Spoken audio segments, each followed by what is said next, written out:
Good day, everyone. You're watching Science, Technology, and Society Podcast. And I am Bob Estacion. and I am Leia Rose Gutierrez. and I am Maverick Julia. So for today's episode of this podcast, we're gonna talk about the movie entitled Transcendence. So before we going to answer those three questions about the movie, I will be reading the synopsis first. So Dr. Will Castor, the world's foremost authority on artificial intelligence, is conducting highly controversial experiments to create a sentient machine.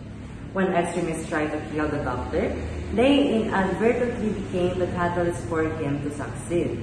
Will's wife, Evelyn, and best friend Max can only watch as his thirst for knowledge evolves to an omnipresent quest for power, and his loved ones soon realize that it may be impossible to stop him. So there are actually three questions that we will be answering regarding the movie. So the number one, or the first question here is, Will Castor's ultimate goal is to solve all humanity's problems, such as cleaning the environment, curing disease, and ending suffering. Are these goals inherently good? And at what point do his actions cross an ethical line from scientific progress to playing God?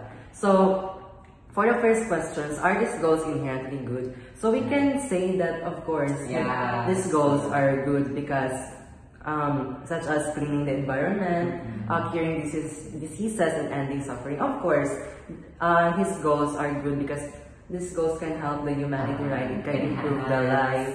It can enhance the society's overall condition. So of course, we can agree that Dr. Will Castor's goal is good. But the next question, at what point do his actions cross an ethical line from scientific progress to playing God?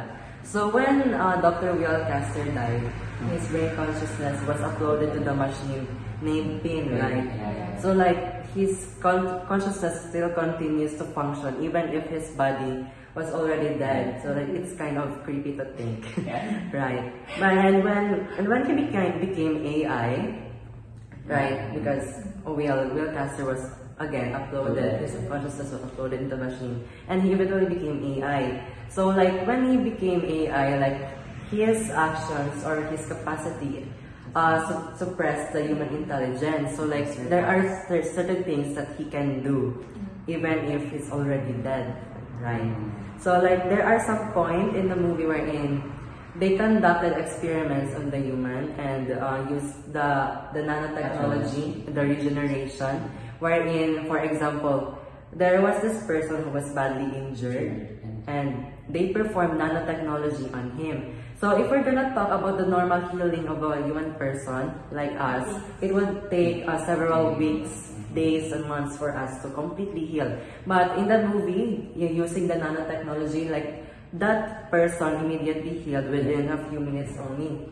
So like, in conclusion, like Will Castor played like God in that certain part of the movie because, like again, he suppressed the normal capacity of human intelligence. Surpassed, not suppressed. Surpassed, yeah. Oh yeah, there are a lot of examples, but we're just gonna highlight the part. So let's proceed to the next question. So the next question is, Will's dying words to Evelyn are, "Don't lose yourself." What does this phrase mean in the context of the movie? Did Evelyn lose herself in her pursuit of the AI Will? And did the uploaded Will in his pursuit of transcendence lose his humanity? So the dying words of Will to Evelyn means that Evelyn should stay grounded to her values and not let her fear, grief, and ambition controls her actions.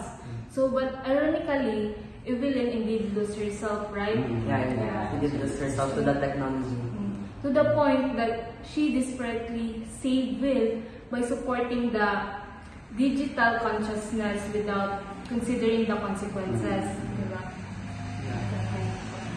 So she prioritized her emotional attachment over the ethical considerations. Like, And for the next question, like again, it was like next is, did the uploaded Will in his pursuit of transcendence lose his humanity? Yes, Will indeed lose his humanity, diba? Like, the AI Will is good at first, diba? Like, it was good, it helped some people, it cured some people, but by as his power grows, when his powers grow, then he controls some people and like invaded their privacy. So like in short, that They everything that is too much is bad. And to conclude that question, to conclude our answers, yes, both characters, Evelyn and Will, did lose themselves to the technology. Like Evelyn was controlled by her grief, diba? She was driven by her emotion because she's still grieving for Will at that time. She was longing for his presence, and of course, Will also loses himself to the technology because they crossed the boundary. They invaded the privacy of humans. So let's now move on to question number 3. Which outcome do you believe the film suggests is the true danger to the human spirit? The loss of individual self to a benevolent AI, or the return to a world without modern technology? For me, my perspective is it is the loss of individual self to the benevolent AI, since it is much scary or more frightening if we lose our freedom or identity, and this AI will control ourselves. So that sums up our podcast, and I am Baba Discussion. I am Taylor Williams. And I am Rich Pilulia. Once again, this is Science Technology And Society Podcast. Bye. So,